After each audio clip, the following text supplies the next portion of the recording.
Hi, I'm Tom Halton. This is my wife Karen, and we farm at Chancel Farm with our son Jack. We farm 530 all year round calving three-way cross cows with Montbéliard, Holstein, and Norwegian Red and Swedish Red. We're doing 11,500 litres now. Previous to this, we were doing about 9,500 litres 2 years ago, and we're doing 3,000 litres from forage. And we're an all year round quite high input enterprise. When I left school, I went and worked 12 months for another farm, which gave me a good grounding. And then I went to an agricultural college for 12 months. After that, I went to Canada and New Zealand for 6 months, which really opened my eyes. And then I came back to join the family partnership then, which was my father, myself, the landlord and his son, the four of us, who built the farming partnership up to 600 cows across 3 units. And then in 2012, there was a dissolution of that partnership, which gave us a real chance to sort the succession out. And Karen and myself set up a new business, just the two of us.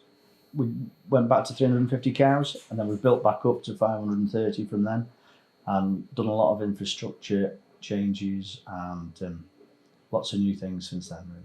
The cows are split into 2 groups, a high and a low group, but that's only really to do with the AI purpose, really, because they're all fed the same ration.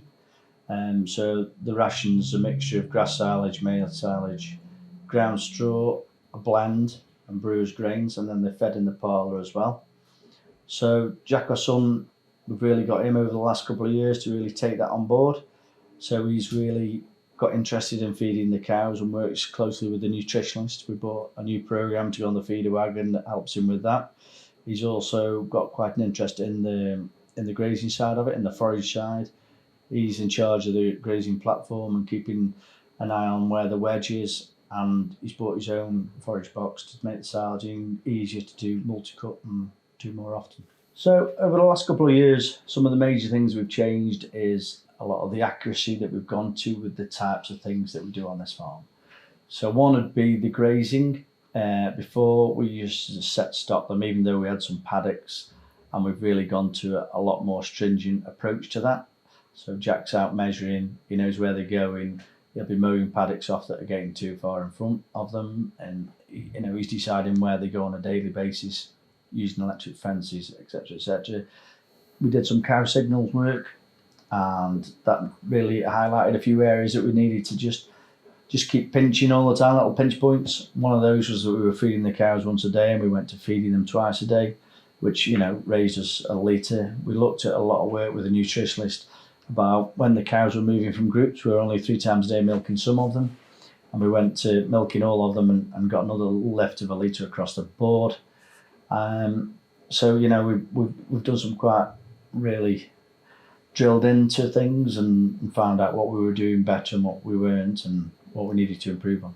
And it'd probably be fair to say that we probably weren't very good at grazing cows, were we? No, I wasn't. A few years ago, you weren't. No, I wasn't. So that's been a real key focus for Jack, and he's really looked at that, at the grazing platforms and how to graze cows. And we were really guilty of, we'd turn cows out, but we'd still be feeding them at the feed fence, Buffer so they'd be having a buffer feed. And we used to think that's because what cows needed, and it was actually us that couldn't manage that or couldn't understand that. It was a different mindset. That before we used to think, well, the cows used to listen for the feeder wagon and they'd be standing at the gate waiting to come back in. Now they come out of the parlour and they know there's fresh grass every time they go out and they're waiting to go.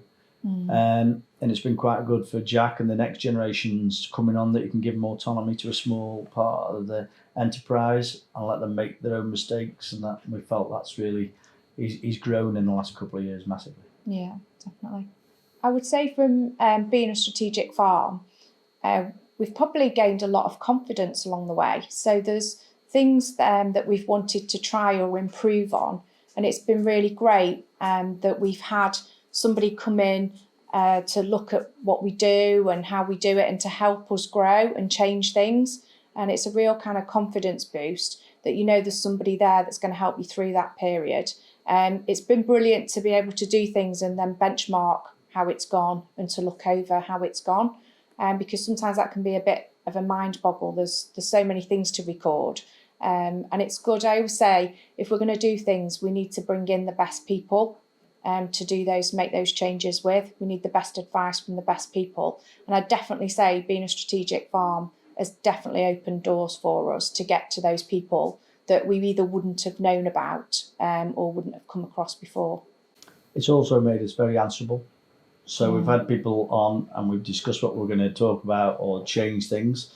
So when they come back, they'll say, well, how did you get on with that?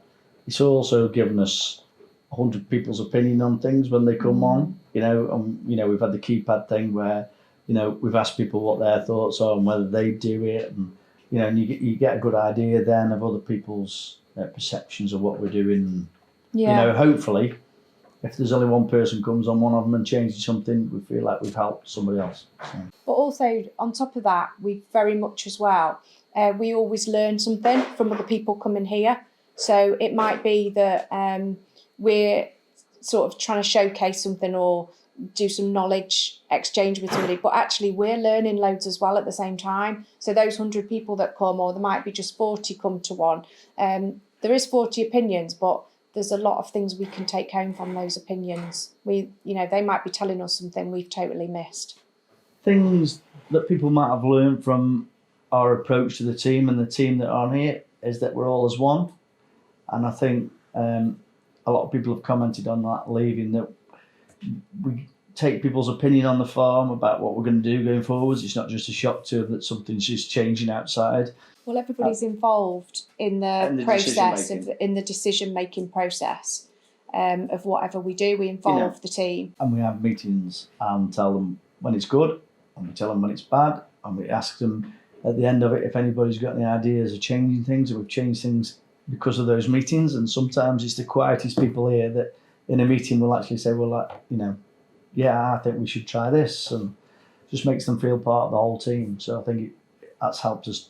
And doing the strategic farm thing, and they've managed to put the chests out a bit when people have come, and that's made them buy into the business even more, I feel.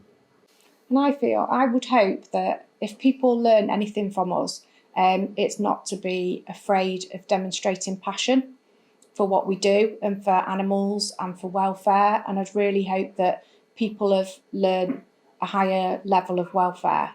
I hope that's what we demonstrate. That's what I've really set out to demonstrate for people and for animals. It's not just about animals. The people as well need a high level of welfare. They need looking after, because if they're happy and well looked after, then they're going to look after our animals better. Before going down this journey with AHDB, I was probably one of the biggest cynics. Often when it was called Dairy Co, went on the stand at the dairy event and one thing or another. And it was only through this process of getting more engaged with them and finding out what there was I could get out of it, rather than thinking somebody was going to come down my drive and actually do it all for me. It surprises me now. We have the meetings and there's lots and lots of farms in our vicinity that don't come, but there's people come from further away that find it valued. And I think unless you're going to go and try and get something out of this whole process, nobody's going to come to you anymore with information. You've got to go and help yourselves.